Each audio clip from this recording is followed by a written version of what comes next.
तो आइए इस वीडियो में हम बची हुई परिमेय संख्या की थ्योरी पोर्शन को देख लेते हैं। तो आइए देखते हैं, यहाँ से स्टार्ट करते हैं। देखेंगे अगले पॉइंट में कहा गया है परिमेय संख्या के योगात्मक प्रतिलोम को परिमेय संख्या का ऋणात्मक या विपरीत भी कहते हैं। ठीक है, उसी परिमेय संख्या का यहाँ पर देखिए, उसी परिमेय संख्या का इसे ऋणात्मक कह सकते हैं, इस परिमेय संख्या का इसको ऋणात्मक कह सकते हैं या इसका विपरीत कह सकते हैं। ठीक है, यही बात इस पॉइंट पे आपको कहा गया था। अब अगले पॉइंट में आपको कहा गया है यदि दो परिमेय संख्याओं का गुणनफल एक हो तो उनमें से प्रत्येक दूसरे का गुणात्मक प्रतिलोम कहलाता है। इस पॉइंट में क्या कहा गया है, एक न्यूमेरिकल एग्जांपल लेकर समझते हैं इसको। तो इसको समझने के लिए मैंने एक एग्जांपल यहाँ पर ले लिया, 5/8 ले लिया है। तो इसका क्या हो जाएगा, गुणात्मक प्रतिलोम इसका कितना होगा, इसी का उल्टा, यानी 5/8 है तो इसका उल्टा कितना हो जाएगा, 8/5 हो जाएगा। तो यहाँ पर आप देखेंगे 8 पंचे 40 हो जाएगा, ऊपर वाले का गुणा कर लिया तो 8 पंचे 40, नीचे वाले का गुणा करेंगे फिर 40 आ गया तो इसको 40 में 40 से भाग देंगे तो 1 प्राप्त हो जाएगा। तो इसीलिए इसको कहा जाता है, क्या कहा जाता है, गुणात्मक प्रतिलोम। यहाँ पर आप देख सकते हैं और आपको यहाँ पर एग्जाम्पल भी बताया गया है। तो जैसा कि आप एग्जाम्पल की मदद से समझ सकते हैं कि परिमेय संख्या x का गुणात्मक प्रतिलोम 1/x होता है। आप लोग याद रखिएगा कि किसी भी परिमेय संख्या x का गुणात्मक प्रतिलोम 1/x होता है। ठीक है, और x 0 के बराबर नहीं होना चाहिए, यह बात आप ध्यान रखिएगा। ठीक है, यदि p/q कोई परिमेय संख्या है तो p/q का गुणात्मक प्रतिलोम जो है q/p होता है, यानी इसी का उल्टा। यहाँ पर p/q लिखा गया था और इसका गुणात्मक प्रतिलोम कितना होगा, q/p। देख सकते हैं जो हर था वो अंश बन गया, जो अंश था वो हर बन गया। तो इस प्रकार आप देखेंगे कि p/q गुणे q/p, यानी इसका प्रतिलोम इसका गुणात्मक प्रतिलोम से गुणा करेंगे तो 1 के बराबर होगा। ठीक है, अब देखेंगे अगले पॉइंट में आपको कहा गया है कि ध्यान रखें, इस बात को आप लोग ध्यान रखिएगा कि जीरो का गुणात्मक प्रतिलोम नहीं होता। ठीक है, जीरो का गुणात्मक प्रतिलोम नहीं होता। आप देखेंगे अगले पॉइंट में आपको कहा गया है परिमेय संख्या x के गुणात्मक प्रतिलोम 1/x को x इनवर्स यानी x की घात -1 भी लिखते हैं। ठीक है, इसको हम क्या पढ़ते हैं, x इनवर्स पढ़ते हैं। ठीक है, 1/x या इसको 1/x पढ़ें या इसको x इनवर्स भी लिख सकते हैं, x के गुणात्मक प्रतिलोम को। आप देखेंगे अगले पॉइंट में आपको बताया गया है कि केवल 1 और -1 ही ऐसी परिमेय संख्याएं हैं जो स्वयं ही अपना गुणात्मक प्रतिलोम है, यानी उनका गुणनफल स्वयं में करें तो 1 ही आए। ठीक है, जैसा कि आपको बताया गया है कि 1 का गुणा 1 में करेंगे तो आपको 1 प्राप्त होगा, और -1 का गुणा -1 में करेंगे तो इसका माइनस प्लस हो जाएगा, और 1 का गुणा 1 में करेंगे तो 1 आ जाएगा। तो यही आपको कहा गया है कि यह स्वयं का गुणात्मक प्रतिलोम है। ठीक है, तो इसका गुणा करेंगे तो 1 के बराबर आ जाएगी।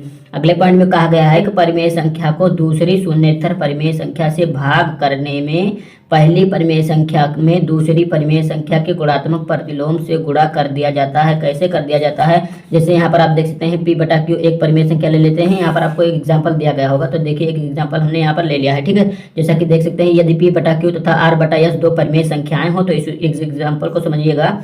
तो यहाँ पर हो तो p/q भाजक, जैसा कि कहा गया है यहाँ पर कि भाग दिया जाए, तो यहाँ पर आप देख सकते हैं भाग करने में पहली परिमेय संख्या, तो भाग किया गया तो पहली परिमेय संख्या p/q और गुणे इसको पलट दिया गया, यानी इसका गुणात्मक प्रतिलोम कर दिया गया। तो p/q हो गया और गुणे इस s को ऊपर कर दिया गया और r को नीचे कर दिया गया। यहाँ पर आप जैसा कि देख सकते हैं तो ऊपर यानी अंश का गुणा हो जाएगा तो ps आ जाएगा, और हर का गुणा करेंगे तो qr आ जाएगा। अब चलिए चलते हैं अगले पॉइंट पर। यदि x और y दो परिमेय संख्याएं हो तो y 0 के बराबर ना हो तो x भाजक y एक परिमेय संख्या होगी। ठीक है, जैसा कि आपको बताया गया था, तो जैसे कि यहाँ पर 1/2 दे दिया गया और इसमें भाग दिया जाता है 3/2 से, तो ये क्या हो जाएगा, इसका गुणनफल कर देंगे जैसा कि पूर्व में आपको बताया गया, यानी 1/2 इसमें जब आप भाग देंगे तो ये पलट जाएगा, तो 2 ऊपर चला जाएगा और 3 नीचे आ जाएगा। तो 2 से 2 में भाग देंगे तो ये कैंसिल हो जाएगा, तो 1/3 आप लोगों को मिल जाएगा। तो जब 1/3 मिल जाएगा तो यही आपको कहा गया है कि एक परिमेय संख्या होगी। ठीक है, जो आपको मिलेगा एक परिमेय संख्या होगा, तो 1/3 आपको देख रहे होंगे कि परिमेय संख्या है। अब अगले पॉइंट में देखेंगे कि यदि x कोई परिमेय संख्या हो तो x में 1 से भाग देंगे तो x प्राप्त होगा, और x में यदि आप -1 से भाग देते हैं तो आपको -x प्राप्त होगा। ठीक है, x में 1 से भाग देंगे तो x प्राप्त होगा, -1 से तो -1 प्राप्त होगा। इसी प्रकार देखेंगे प्रत्येक शून्येतर परिमेय संख्या x के लिए x में x से भाग देंगे तो उसी संख्या से उसी संख्या में भाग देंगे तो 1 आएगा, और x में -1 उसी संख्या के माइनस से गुणा करेंगे तो -1 मिलेगा और भाग देंगे, और -x में यदि आप x से भाग करते हैं तो आपको -1 ही मिलेगा। ठीक है, इस प्रकार आप देखिएगा ये माड, इसको हम माड पढ़ते हैं। ठीक है, जो आपको दोनों तरफ लगा कर x के दोनों तरफ लिखा है इसको हम माड कहते हैं। ठीक है, या इसको निरपेक्ष मान पढ़ सकते हैं। ठीक है, तो x का यदि निरपेक्ष मान कोई आपसे पूछ ले तो x का निरपेक्ष मान कितना होगा, तो x का मान जब बड़ा होगा 0 से, तो उसका निरपेक्ष मान x आएगा, और यदि x का मान 0 के बराबर है तो 0 आएगा, और यदि x का मान छोटा है 0 से तो -x आएगा। ठीक है, तो यही इस पॉइंट को आप समझ रहिएगा। यदि कोई कह दे कि माड x को कैसे खोलेंगे तो इस पॉइंट को आप पूरा याद रखिएगा कि ऐसे खोलेंगे कि x का मान बड़ा होगा तो x मान देगा, यदि x का मान बराबर होगा 0 के तो 0 देगा, और यदि x छोटा होगा 0 से तो माइनस आएगा। ठीक है, अब देखिए अगले पॉइंट में आपको कहा गया है किसी भी परिमेय संख्या का निरपेक्ष मान कभी ऋणात्मक नहीं होता। इस पॉइंट में आपको बताया गया, जैसे मान लेते हैं 1/2 दिया गया है तो इसके सम्मुख माइनस लगा है ना, इसके सम्मुख माइनस लगा, यदि इसकी यहाँ पर माड़ लगा देते हैं, जैसा कि हमने बताया था संख्या के बाहर यदि आप दो खड़ी तीर खींच देते हैं तो इसका जब निरपेक्ष मान आप ज्ञात करेंगे तो 1/2 आपको प्राप्त होगा। ठीक है, ये माड़ जो है ये इससे माइनस को नहीं निकलने देता। ठीक है, इससे पॉजिटिव संख्या ही निकालता है, क्योंकि यहाँ पर आप जब अपर क्लास में पढ़ेंगे तो आपको पता चलेगा कि यहाँ पर एक एक्स्ट्रा माइनस लगा देता है ये। ठीक है, तो इसका निरपेक्ष मान हमेशा धनात्मक ही आएगा। अब देखेंगे अगले पॉइंट में आपको कहा गया है कि प्रत्येक शून्येतर परिमेय संख्या का निरपेक्ष मान सदैव धनात्मक होता है, जैसा कि हमने 1/2 लेकर आपको अभी समझाया। ठीक है, अब देखेंगे अगले पॉइंट में कहा गया है कि परिमेय संख्या शून्य का निरपेक्ष मान शून्य ही होता है। ठीक है, शून्य का निरपेक्ष मान शून्य ही होगा।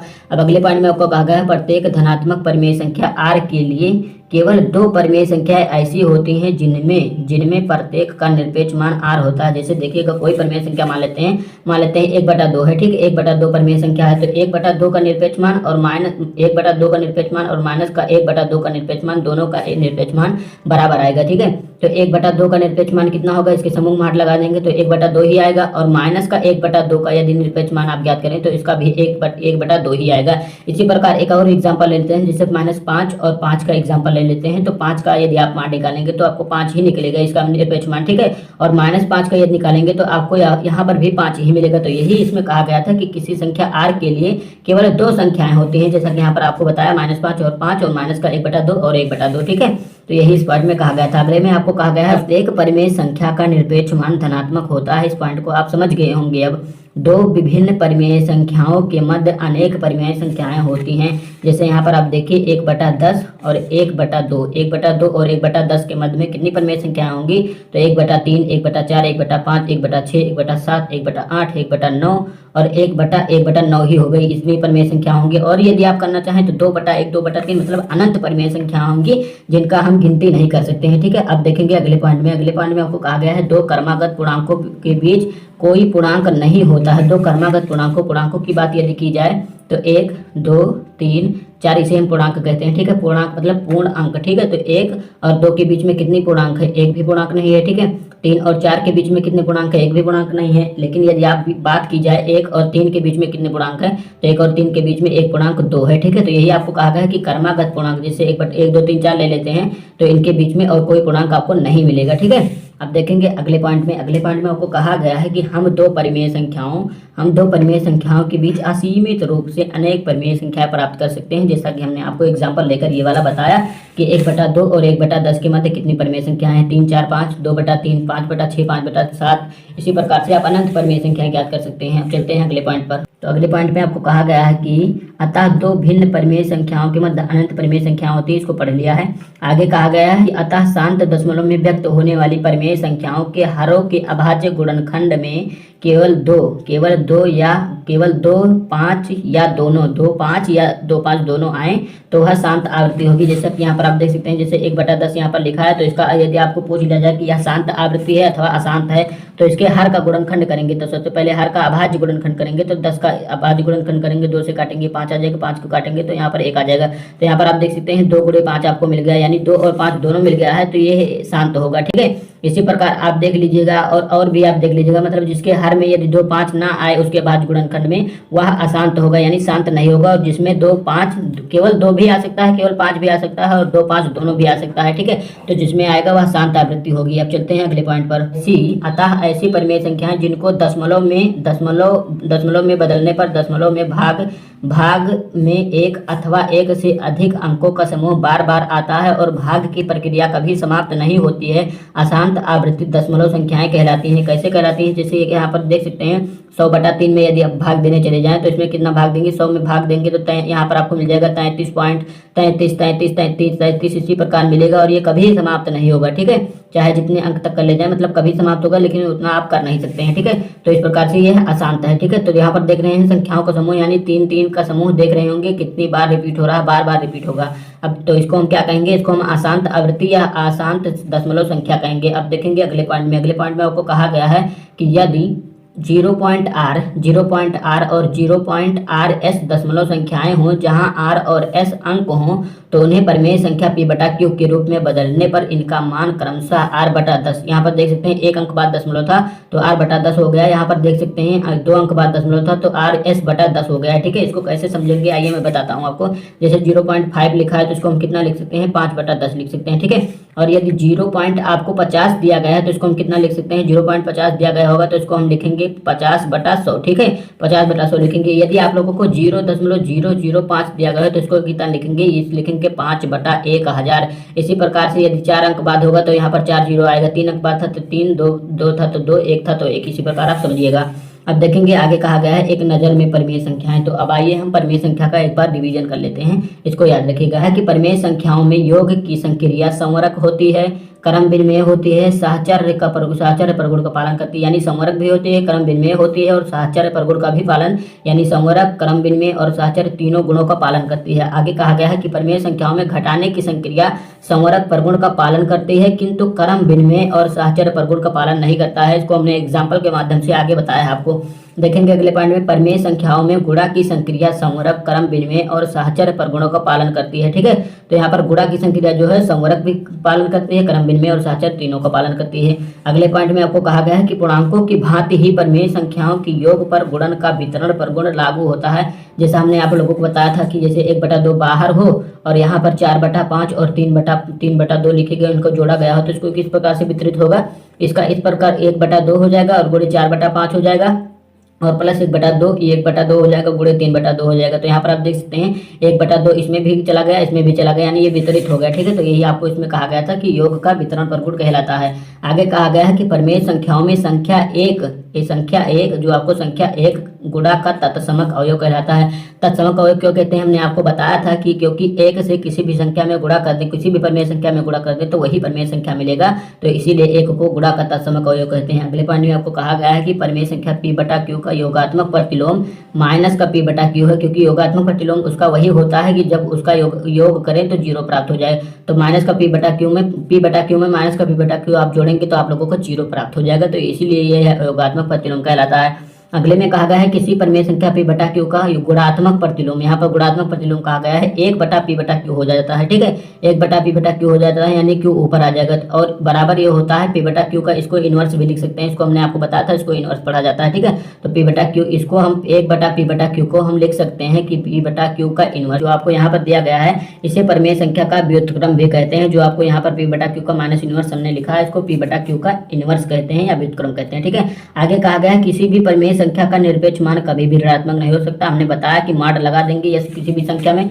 जैसे माइनस का 1/2 दिया गया है तो इस पर माड लगा देंगे तो इससे जो निरपेक्ष मान प्राप्त होगा 1/2 ही प्राप्त होगा, ऋणात्मक कभी नहीं प्राप्त होगा। ठीक है, अब आगे आपको कहा गया है कि दो परिमेय संख्याओं के बीच अनंत परिमेय संख्याएं होती हैं, इसको भी हमने बता दिया था। आगे कहा गया है जिन परिमेय संख्याओं के हरों के अभाज्य गुणनखंड में केवल 2, 5 या दोनों होते हैं वह सदैव शांत दशमलव में बदली जा सकती हैं। इसको हमने आपको बता दिया था एक एग्जाम्पल के माध्यम से। एक बार फिर से देखिएगा कि 1/10 कर लेते हैं तो 10 का हम गुणनखंड अभाज्य गुणनखंड करेंगे तो 2 से काटेंगे तो 5 आ जाएगा, यहाँ पर 5 आ जाएगा, 1 आ जाएगा। तो यहाँ पर आप देख सकते हैं 2, 5 दोनों आया है तो यह शांत आवृत्ति होगी। लेकिन यहाँ पर यही एक बात ये देख लेंगे 100 में 3 से भाग दे दें तो 3 का अभाज्य गुणनखंड करेंगे तो 3 को 3 से ही काटेंगे। तो यहाँ पर आप देख सकते हैं यहाँ पर ना तो इसमें 2 आया ना 5 आया है, एक भी बार नहीं आया है, तो यह एक अशांत आवृत्ति कहलाएगा। इसको कभी आप भाग नहीं दे सकते, यह हमेशा संख्याओं के समूह में विभाजित नहीं होगा और बार बार भाग देंगे तो ये आता रहेगा 33। ठीक है, इसका हमने मान भी बताया था 33.3333 ऐसे आता रहेगा। ठीक है, अब देखेंगे अगले पॉइंट में आपको कहा गया है कि जिन परिमेय संख्याओं के हरों की गुणनखंड 2 और 5 के अतिरिक्त कोई अन्य अभाज्य संख्या भी हो तो वे अशांत दशमलव में बदली जा सकते हैं। ठीक है, अशांत दशमलव वो होंगी जिनके हर के अभाज्य गुणनखंड में 2 और 5 के अतिरिक्त कोई भी संख्या आ रही हो पूर्णांक। ठीक है, अब आगे आपको कहा गया है कि किसी परिमेय संख्या को एक अन्य शून्येतर परिमेय संख्या से भाग देने के लिए पहली परिमेय संख्या का दूसरी परिमेय संख्या के गुणात्मक प्रतिलोम से गुणा करते हैं। कैसे करते हैं, जैसे यहाँ पर आप देखिएगा 1/2 में यदि आप लोगों को भाग देना हो 5/2 का, ठीक है, तो 5/2 का यदि आपको भाग देना हो तो इस 5/2 का हम गुणात्मक प्रतिलोम करेंगे। ठीक है, जैसा कि यहाँ पर देख सकते हैं 1/2 ये हो गया अब इसका गुणात्मक प्रतिलोम कितना हो जाएगा, इसका गुणात्मक प्रतिलोम हो जाएगा, इसको उलट दीजिए यानी 1/5/2 हो जाएगा, तो ये 2 ऊपर चला जाएगा तो ये 2/5 हो जाएगा। ठीक है, तो यहाँ पर कितना हो जाएगा, 2 एकम 2 हो जाएगा, बटे 10 हो जाएगा। तो इसको काटेंगे तो 2 एकम 2 मतलब 2 एकम 2 हो जाएगा, 2 पंचे 10, 1/5 आप देख सकते हैं आप लोगों को मिल गया पुनः। ठीक है, तो इसी के साथ आप लोगों की एक्सरसाइज जो एक थी पार्ट 1 था जिसका नाम परिमेय संख्या था, उसकी थ्योरी पोर्शन कंप्लीट होती है। अगर वीडियो आपको अच्छा लगा तो वीडियो को लाइक शेयर और चैनल को सब्सक्राइब करना ना भूलिएगा। धन्यवाद, मिलते हैं अगले वीडियो में।